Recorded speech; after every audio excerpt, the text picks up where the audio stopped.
Oh, what is up, everyone? Jeff Erickson here, co-host of the Erickson Brothers Podcast. Matt, how you doing? I'm good. I'm good. I'm excited to be here Yeah, talking on a Sunday. we're chatting on the Lord's Day, doing some fellowship, doing some debriefing of our church sessions. Uh, hmm but yeah, how's your day going? Everything good? Yeah, I actually did laundry before church this morning. I think that's the first time I've ever done that in my entire life. Uh, so I woke up on my own around 7, and instead of going back to bed, I did laundry and had a great morning, super productive, and went off to church well into my day of productivity. So keeping it rolling. One Went to the of gym after, had some good brisket for lunch. one of my life hacks is laundry on Saturday night. Mm, Laundry on Saturday night because it keeps you at home. You're productive, you get it done. You don't have to worry about doing it on Sunday. Same kind of thing as like instead of doing it Sunday afternoon, you do it Saturday night. And it's like there's like people talk about like keystone habits as like things that you can do that impact other areas of your life. Um, I think mm.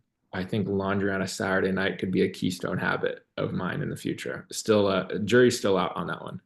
Okay. But it's now just a normal habit. It's Yeah. just a mediocre habit at the moment. Well, have you ever heard of the phrase keystone habits? No, but how you described it makes sense. Okay.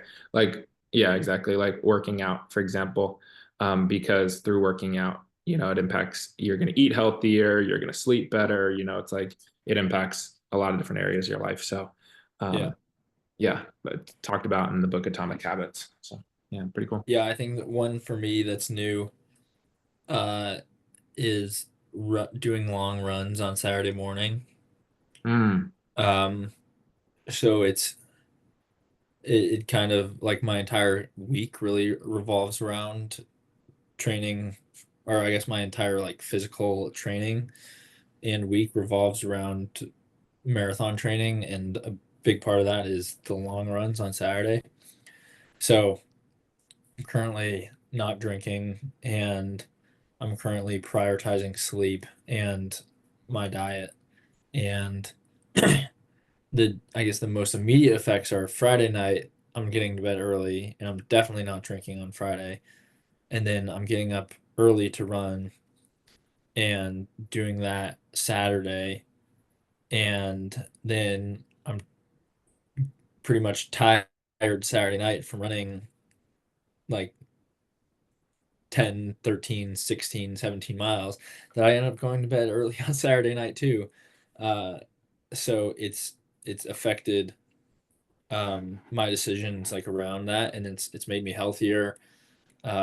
It's saving money. I feel better because I'm also resting more. mm, Um, I'm getting outside. I feel productive. Like the hardest part of my week is that 2 to 3 hour window of Saturday morning, and then everything else feels pretty easy after that. yeah. Uh, You spend less money at the bars. well, now I think as of the past 2 weeks, it's been zero, Yeah, there three you weeks, go. and as of the past probably 2 months, I've been limiting myself to only like 2 or 3 drinks a week, and it's just helped a lot of areas of my life. Um, and I think it's been really good because I'm recovering better, and I feel better, and like I now know, like I still sometimes like go out and hang out with my friends at the bar. Mm, It's nice to know that I can participate and hang out with them, and then know that I can get up and run. Um, so we'll see how much of a long term thing this turns into post marathon, but for the next 7 weeks, marathon 7 weeks from today, it will not be part of my life. I'm curious, what other keystone habits do you think are out there that someone could have on a weekly basis that can dramatically impact, if they just do that one thing, it could dramatically impact the rest of their week? I mean, I first thing that comes to mind is going to church and obviously working out, but like any other small ones you think could make a really big impact? I think I don't know if it's a habit, but just obviously like the job you have, like that impacts tons of areas of your life. And I guess I haven't thought about it as a habit before, but it is still something you are doing habitually, and will change your decisions. So I was talking to a guy on Thursday night, um, and he's had a ton of financial success, and um, it's I felt like I was the third member of this conversation, and the other two are running their own investment platforms and doing great things. And I just wanted to start recording on my phone and listen to them continually. But one of the things that this guy said was that, are you indexing your life in order to make good decisions? Um, and obviously, people talk about it all the time, make good decisions, blah, blah, blah. But are you doing the things before that? He said indexing, but I would say just organizing. Are you organizing your mind and your thoughts in order to put yourself into good positions to then make good decisions? And for him, running an investment firm, you don't always know when those opportunities are going to come up, and you're going to have a spur of the moment opportunity to make a good decision. But have you been indexing your mind and creating habits in order to align yourself that when this an opportunity comes up, you can say yes or you can say no. Um, and so much of like the Christian walk in your faith is you are doing things over and over and over again, and you might not see any growth after a week or a month or a year.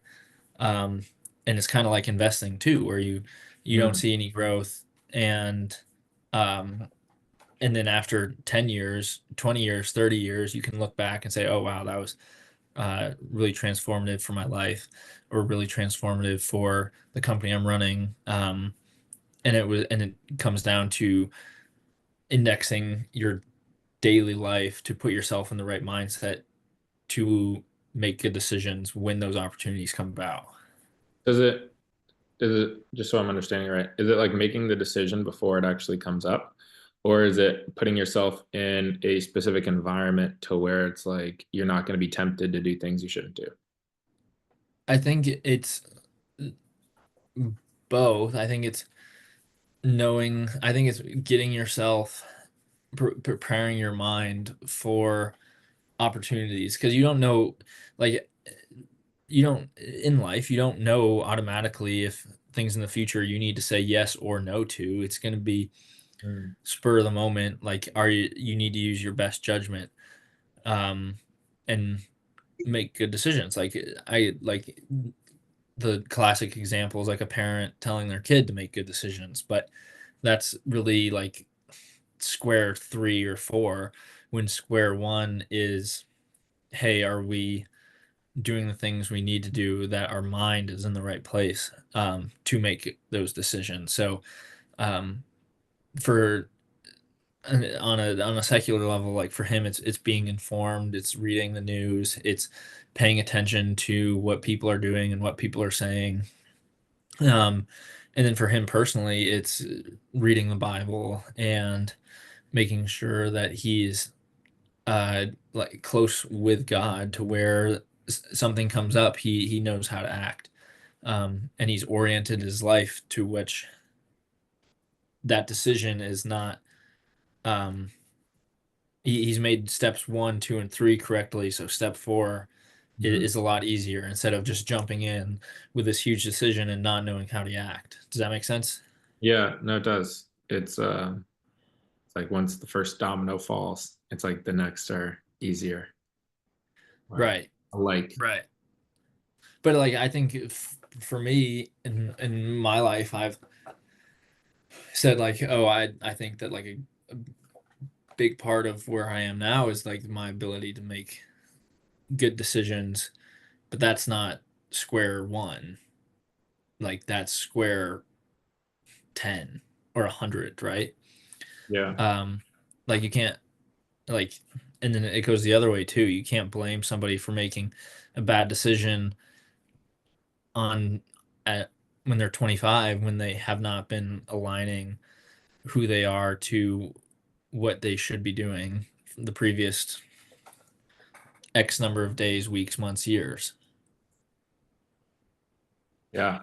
No, I mean, I think that's really good. It Hmm. made me think of, so this past weekend, a week ago, I went to this men's retreat through work up at up in Lake Shasta, and one of the talks was talking about success and how success isn't an addition game where it's not like you have to try to add things or try to figure out what you have to do into your life to like be more successful. He was talking about actually success as a subtraction game, and you have to take things out of your life in order to Hmm. be successful. You got to stop doing things, and that like through subtracting you're actually going to be closer to success than through adding. um, Hmm. and Yeah. I thought that was really, really good. And it kind of made me think of what you were saying just with, you know, having the right decisions ahead of time. Yeah. I read a book earlier this year that was a lot like that. This guy's a pastor in Washington, and he tries to make his life as simple as possible to where he's taking decision making out of his life. Like so much in 2024. Oh, what am I going to wear today? What am I going to eat today? What am I going to do today? But if you can start to just simplify your life to where like, okay, if it's this temperature, I'm gonna wear this. If it's this weather, I'm gonna wear this, and I'm gonna eat this for breakfast and this for lunch, and I'm not gonna play these mental games and jump through these hoops of every time I have a little decision to make. I don't know what to wear when I go outside. And I think that goes too. Like, are you aligning yourself to where you're not wasting time making small decisions and to where you can really focus on the things you need to? Yeah. Yeah. Wow. That's good. That's good. Hmm. Hmm. I think it's like removing thinking, you know, you Right. thinking you can use the mental energy and mental capacity in your life on bigger problems instead of on Right, or just more important things. Like important things. Yeah. instead of instead of taking 30 minutes to decide what you're gonna wear, like just instead of like laying out all your clothes the the afternoon before, why don't you just have less clothes? Yeah. Right? Subtract. And Yeah. obviously, yeah, subtract things away from your life. Like, like you could apply that to so many different things in life. Because you can, and then I think that allows you to focus on big things and your time and energy.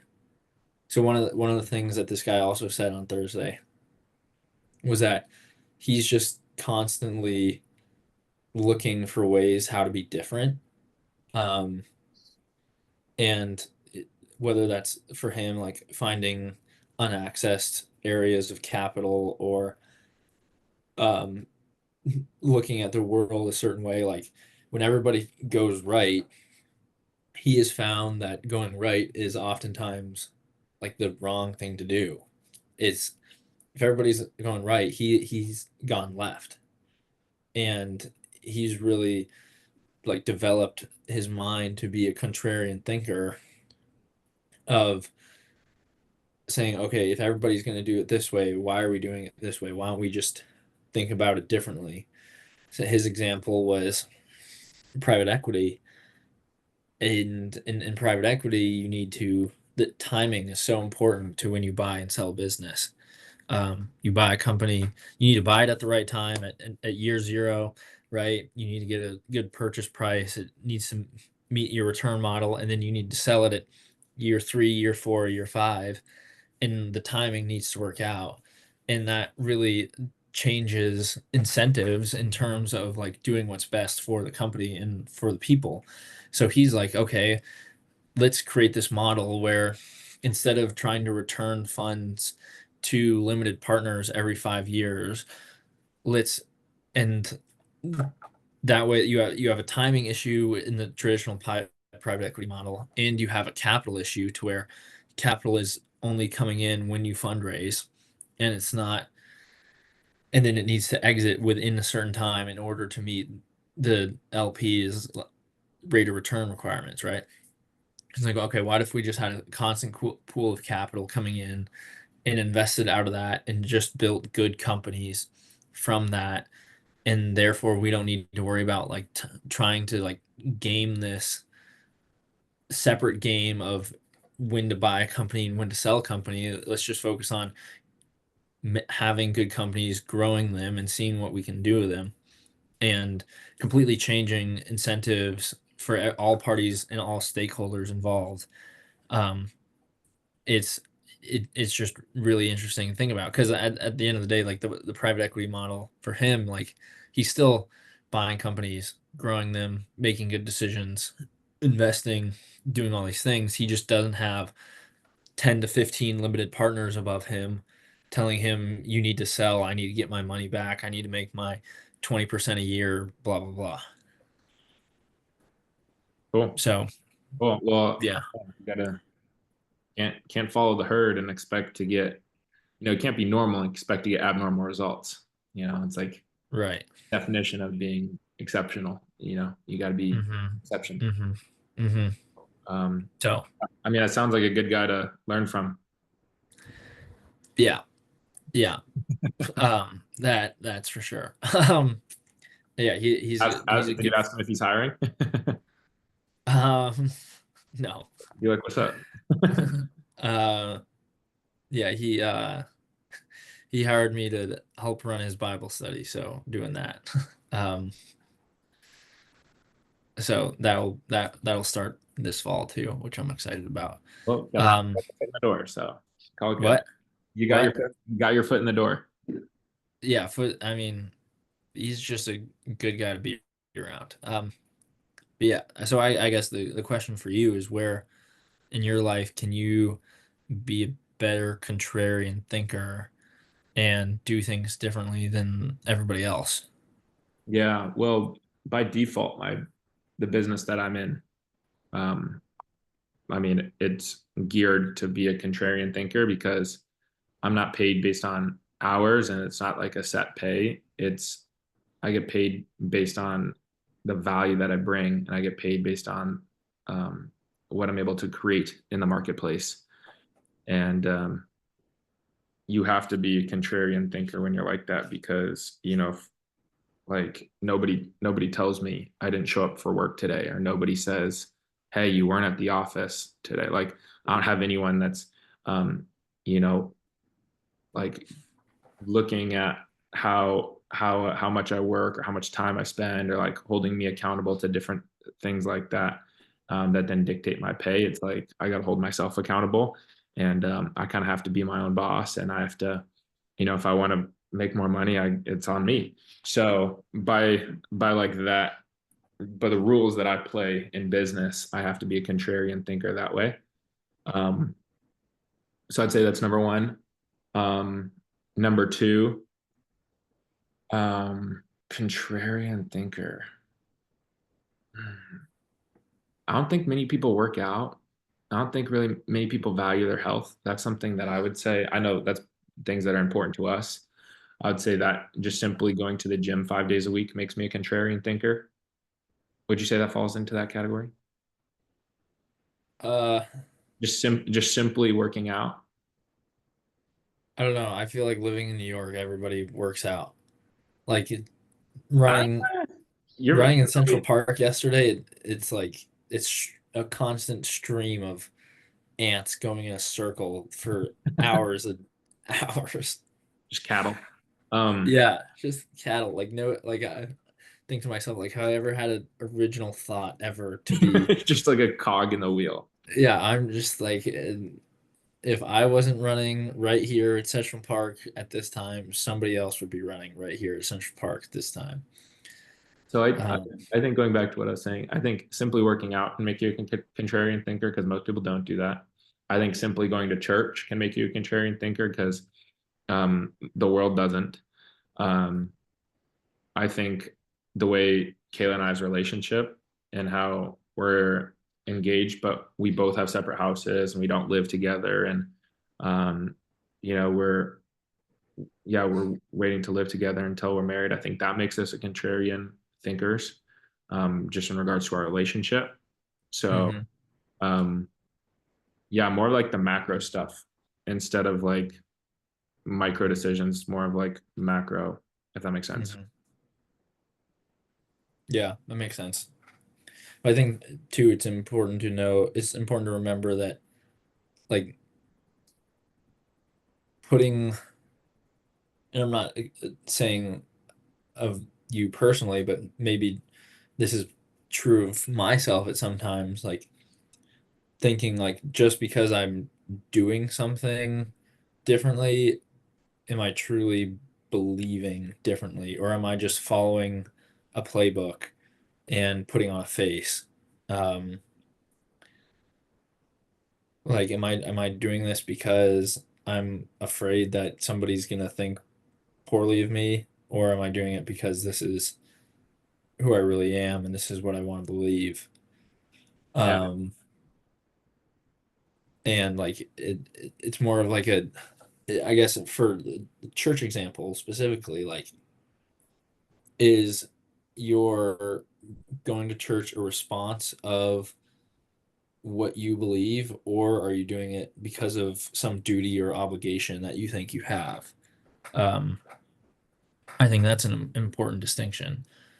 Um, and I think that like for me, it's changed um, how I view a lot of things. So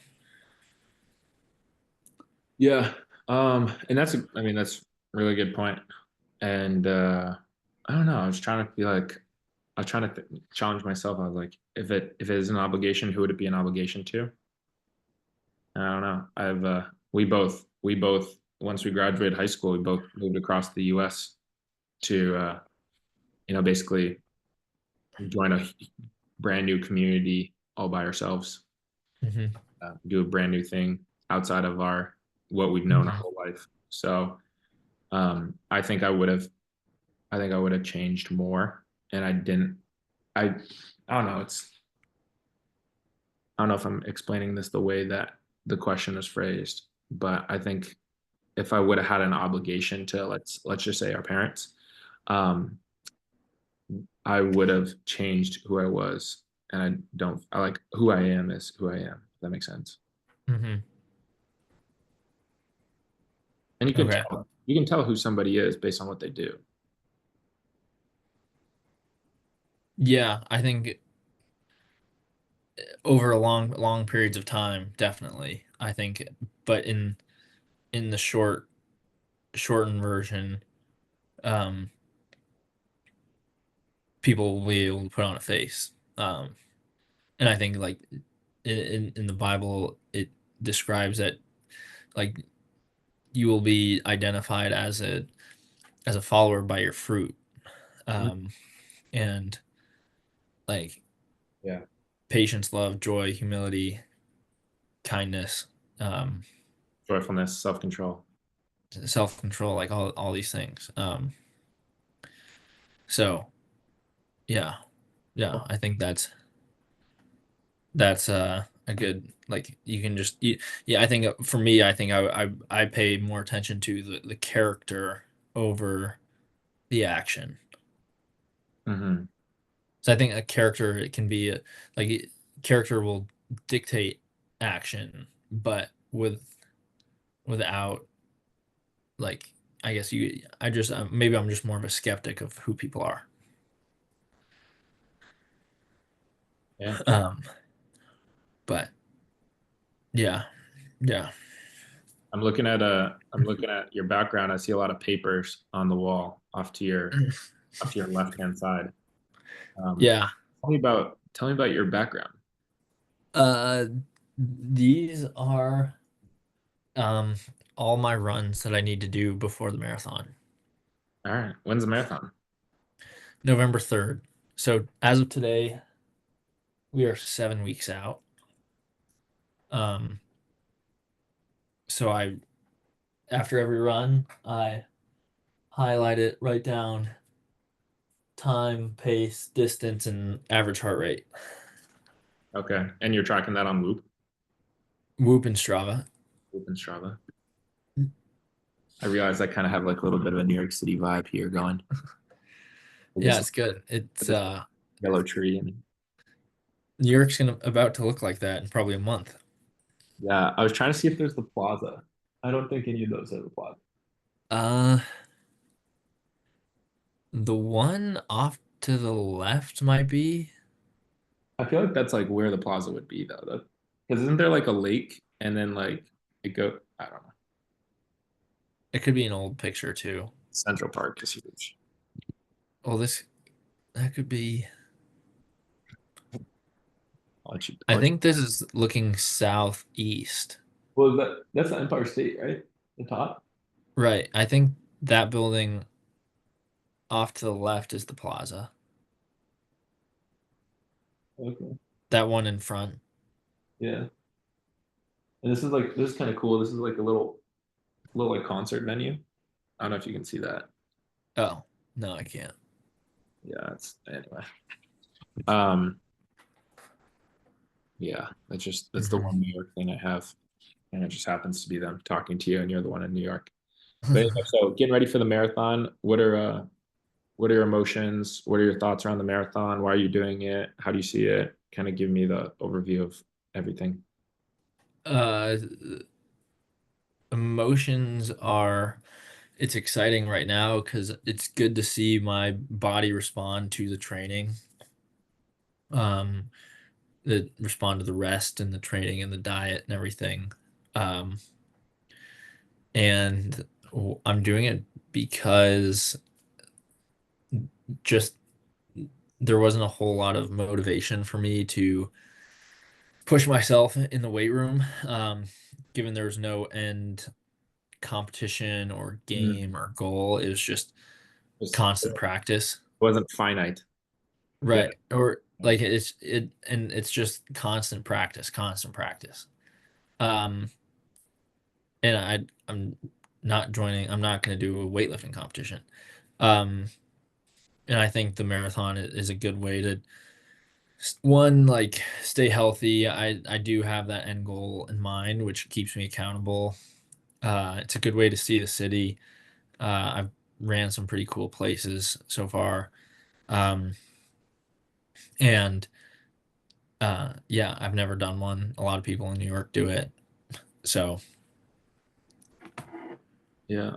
Interesting. And are you excited? Do you think it'll be overall net positive experience in terms of oh like yeah, 100%. okay. Yeah, people talk about how cool it is to run the New York City Marathon and just how loud it is the entire time. Yeah, because there's so many people watching. Yeah, yeah.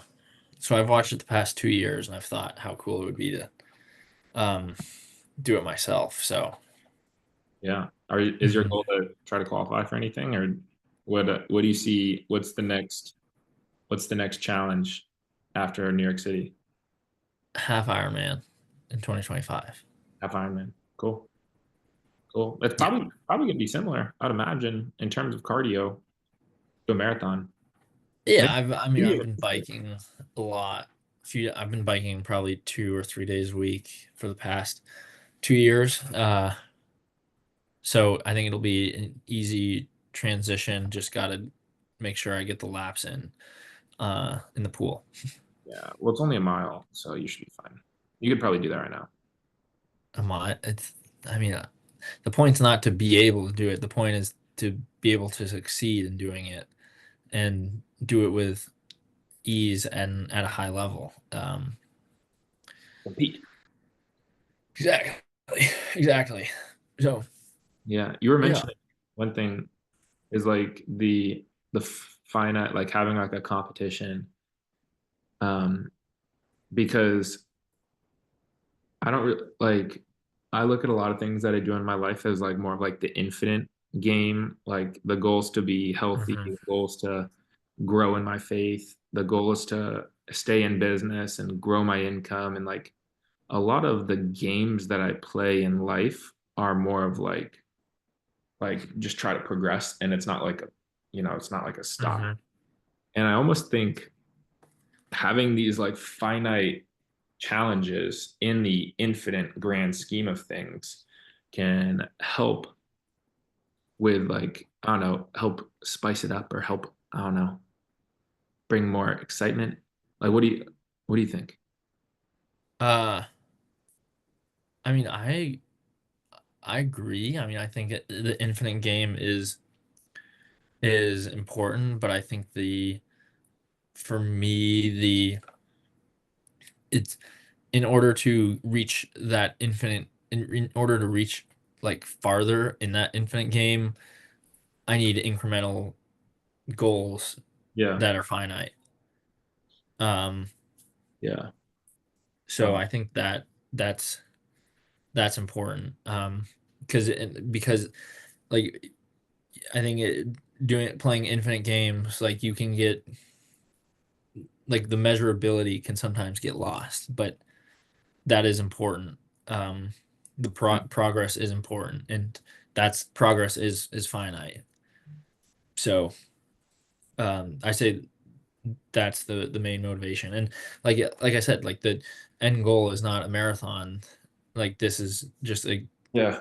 next step in the fitness journey. So we'll see what goes from there.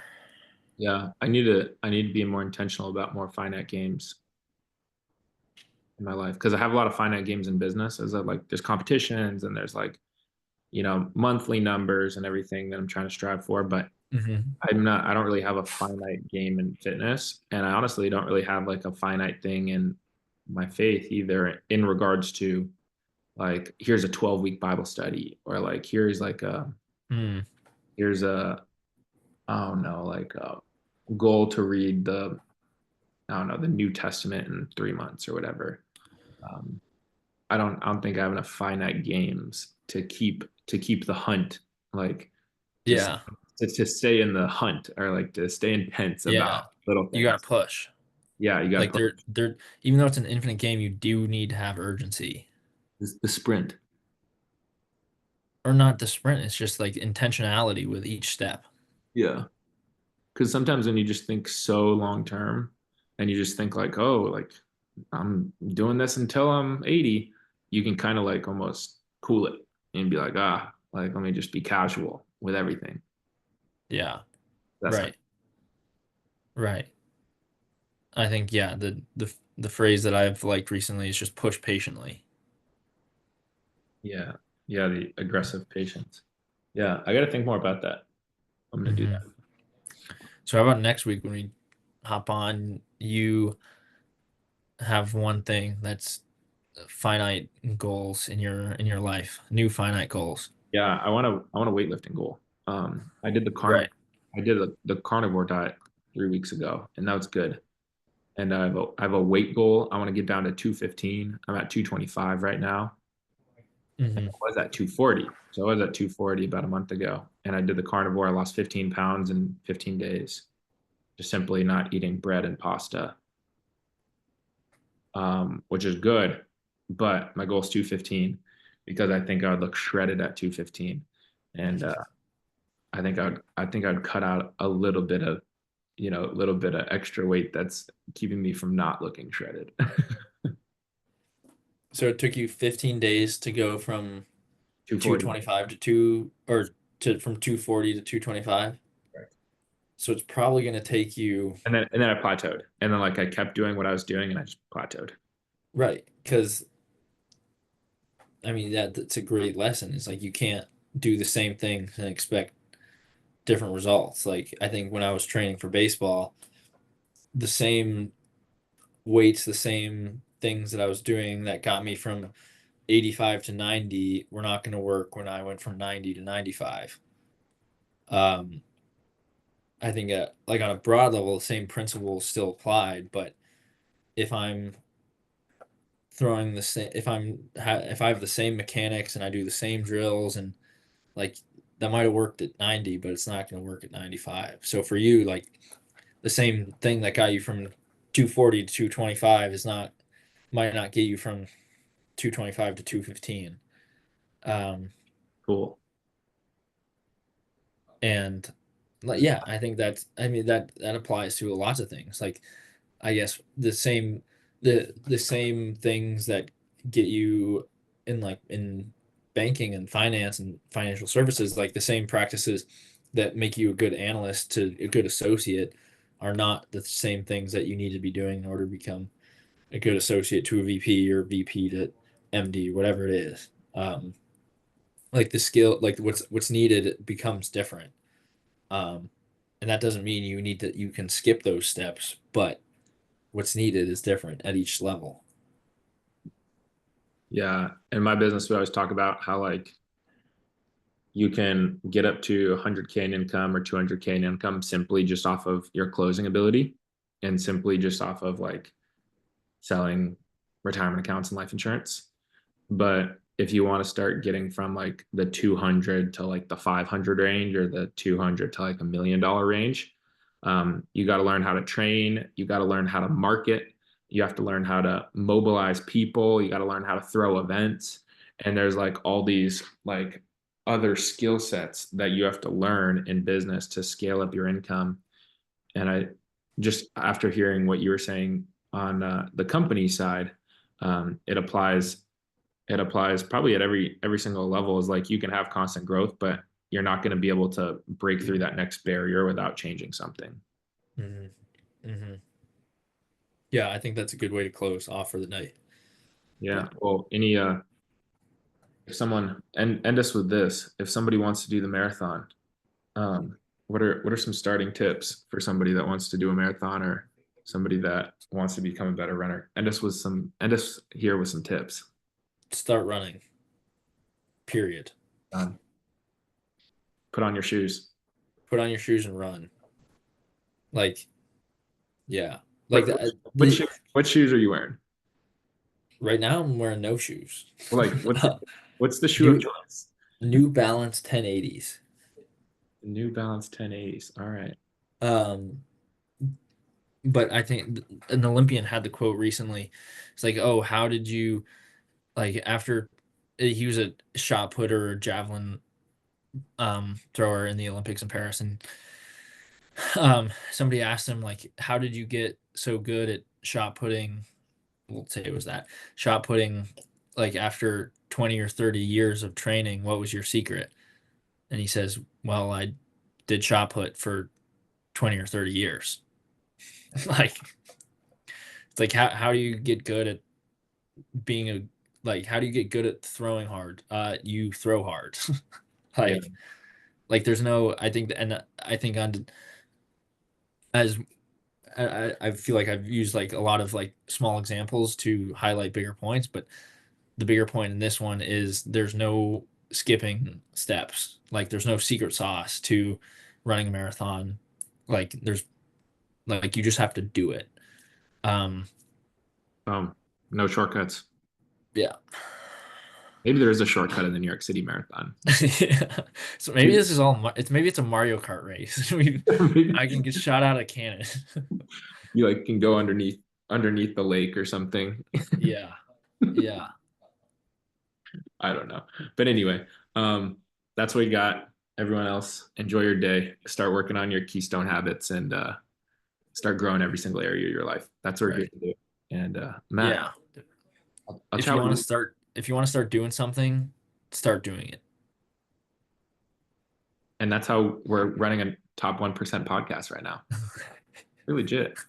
You know, people said we couldn't do it, but we're running a top 1% podcast. And To be fair, nobody has said we couldn't do it, and nobody knows about it, but we're we doing had, it. we had all the haters in the world. Everyone doubted us. All the TikTok stars. I'm joking. Um, All the TikTok comments.